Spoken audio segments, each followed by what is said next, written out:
Hello students. So now we'll learn about the network ID or host ID, or we can say these are the parts of IP address. Further, our IP address are divided into two parts, that are network ID and host ID.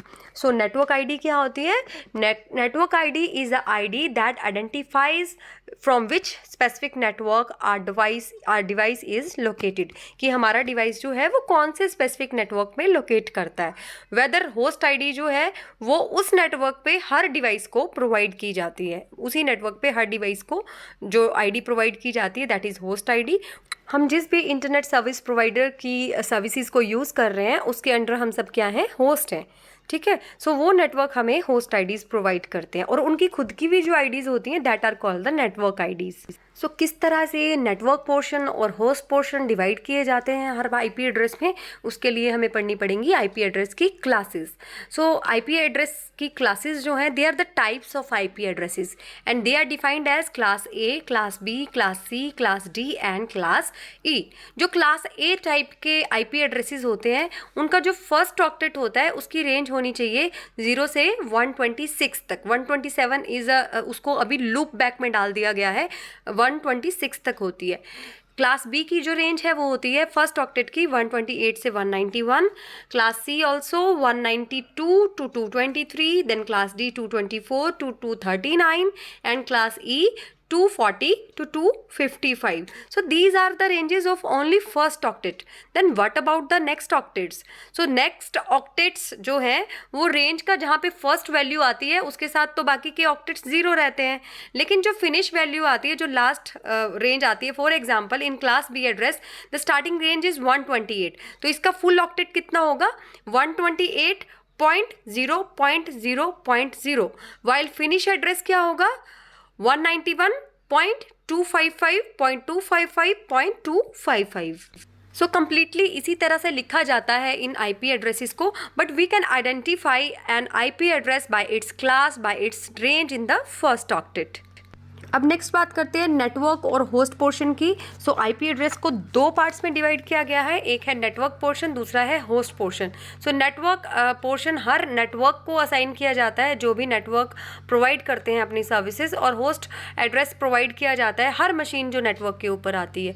तो class A IP address में जो first octet होता है वो दिया जाता है network को.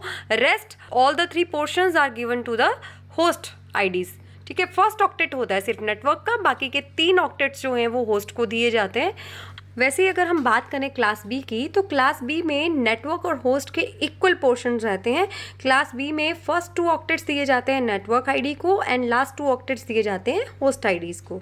As well as in the class C also we can see the network portions are for 3 octets. 3 octets दिए जाते हैं, पहले 3 ऑक्टेट्स दिए जाते हैं नेटवर्क को, एंड एक पोर्शन जो है, एक ऑक्टेट जो है लास्ट का, वो दिया जाता है हमारे होस्ट को. Now you are well known about the classes of IP addresses. Here is an IP address 120.10.90.10. You have to tell from which class this IP address belongs to. कौन सी क्लास को belong करता है IP addresses.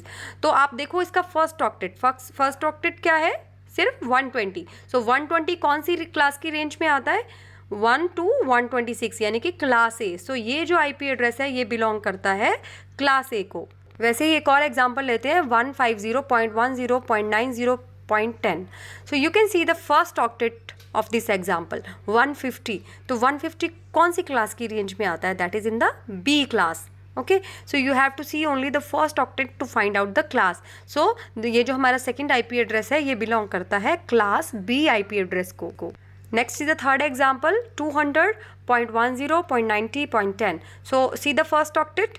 So it belongs to class C. Okay. So ये class सी को belong कर रहा है, तो क्लास सी की रेंज में आ रहा है. So this is the class C type IP address. Now you can notice one thing, you can see in the class A IP address first octet is in the network portion, okay, and the last 3 are the host portion. Whether in the second class B IP address first 2 white है, next 2 yellow है, मतलब first 2 जो है वो network portion है and last 2 जो है वो host portion है. वैसे ही class C में देखेंगे तो हमारे first 3 जो हैं वो white है, means वो network को belong कर रहे हैं, and last octet that is all about the host bits. So this is all about the three classes, class A, class B and class C. Now what about the class D and class E? As I have told you in our last class that class D जो है वो reserved है multicasting के लिए, broadcasting के लिए reserve करके रखा गया है class D को. And class E is reserve for experimental and researches. ठीक है, एक्सपेरिमेंट्स और रिसर्चेज के लिए क्लास ई को रिजर्व करके रखा गया है. मीन्स हम जैसे नॉर्मल यूज़र्स जो हैं वो हम कौन सी क्लासेस यूज़ करते हैं आईपी एड्रेसेस की? Class A, class B and class C. Class D and E are reserved classes use for the multicasting, broadcasting, experiments and the researches purpose के लिए. अब एक और चीज़ थी जो मैंने आपको बताई थी कि क्लास ए का जो एड्रेस है वो रेंज जो है क्लास ए की वो रहती है 0 to 126 तक. What about 127? जब क्लास बी शुरू हो रही है 128 से 191 तक. So what about 127? So 127 is can not be used by normal users because ये रिजर्व करके रखी गई है as a loop back address. और ये जो स्पेशल एड्रेस है 127.0.0.0 टू 127.255.255.255 ये एड्रेस यूज़ किया जाता है डायग्नोस्टिक पर्पस के लिए या फिर हम बोल सकते हैं टेस्टिंग पर्पस के लिए. इन केस अगर कोई प्रॉब्लम आती है तो इस लूप बैक आईडी पे वो सारी प्रॉब्लम्स जो हैं वो चेक की जाती हैं, टेस्ट की जाती हैं. So that's all about the IP address and their classes. Next time will take the different topics. Thank you so much and have a nice day.